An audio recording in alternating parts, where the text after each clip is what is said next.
Superintendent of Police ka East Khasi Hills ba Vivek Sim habakran shakilar Batai Khubor hakajan miet jangka khatnyo tarik nai wing ulaya thu ba ya unongnya kali Maruti 800 ubalai tenra ya ki arngut ki Samla pule Nehu ubalatip kerteng kumu parliament Sangma ki pulit kila pengat ya haka kendon an chispa khandai jangka BNS batmu ban peniap breu USP ulaya thu ba uni ubreu ubatenra ekite ki arngut ki Samla udai uba up security guard Hanigrims Hospital bat usyong usa haka skol ba Nehu Shushu USP uloong ba uni ubreu ula syok kawyang hakapor ba unya kali bat letenra ekite ki arngut ki Samla Ketua accident kerja hamba kapor news teng maka gate number 2 jongka school ba Nehu di halor kani arngut ki student ki badai jongka chemistry department dombakla ki laman saujur ban lairam marmadiki sha sul hospital napta pada ki la refer sha ka hospital nazaret ban ki berarut ki dalam ICU ki dalam haka unconscious state minta di kebeidai baru beri bawa tengah ya ka yakit ki arngut pada ulah syakir ban menin hilang ulah syadas ban ila register case salor kani ya ka kali kampung ila yo group asis de yo min bersama produce taksi ka code ban ya sini pan please kasadiru Puno sir ne banyak kali ini udah ubah saya security jo kan igram kan ba usah pada hak barat ke badan ha ni ko kat keteng dulu kan keteng parmen Samla negara kuno soalnya parmen Samla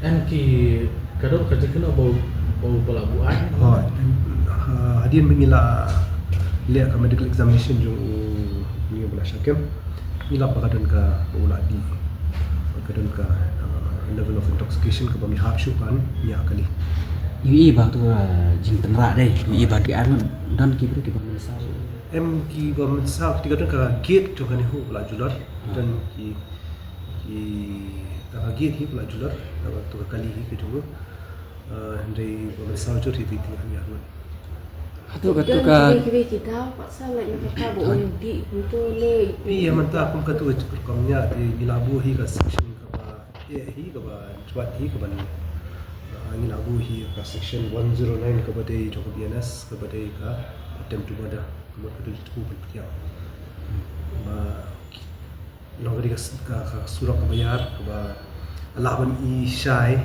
ba kadi ka surat bayar di bancu yat bet kalau harta kadi ka cekak bolong ka abala phalang ka light ka badan tu kam dega cekak bedum ru di Nilabu hi ka section ki ka ya ka tentu ada hatu sa fi jiktab le si ade udan daw shimat ek tu kan thaina kumno ya kata ni dang to ki chmat ba lada u itu ne ka dan ka daw ka ba kham shuai kan wi je sir nah squat itu long ba dulu ke cencut kali ini pun ya kata ya ka kali nak si ni ha pa MVI inspection ni Can you tell us be against the driver who hit the students in Nehu student?